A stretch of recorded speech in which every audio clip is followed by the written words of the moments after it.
They're still calling it partial birth abortion after 12 years? Why, that's not nearly as graphic as it could be. How about... or... hey, Lunchbox.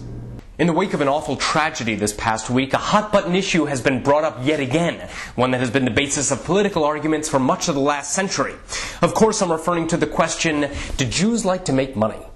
Well, according to presidential candidate Thompson, they do! In his remarks to the Religious Action Center of Reform Judaism in Washington, D.C., Thompson said, "I'm in the private sector, and for the first time in my life I'm earning money.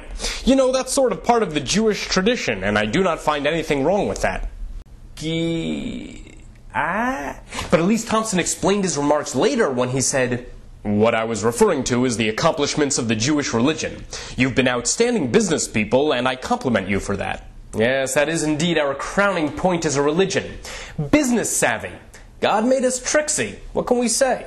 Later, speaking at the NAACP, Thompson concluded his statements with, "This morning I threw down my first triple-double playing hoops. That's part of the black tradition, and I embrace it."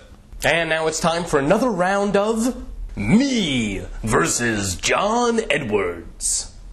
John Edwards spent $800 on 2 haircuts. I spent $800 on car insurance. Edwards spent $248 at the Design Works Salon in Dubuque, Iowa. I planted 50 cents on my porch to grow a money tree. And it worked. Edwards does this. I do this. Now, there are a lot of examples of presidential candidate flip-flopping lately. Mitt Romney's stances on abortion, Hillary Clinton's stances on Iraq, Mike Huckabee's stances on eating. But are there any starker than Rudy Giuliani's right now? After the shooting at the Empire State Building 10 years ago, Giuliani applauded Bill Clinton's proposals on gun control, saying that he hoped Congress is finally ready to recognize that the vast majority of Americans want more gun control. It makes sense. It is time. And we can no longer let special interests dominate this vitally important issue. And then this week, Giuliani let special interests dominate this vitally important issue. That was Lunchbox.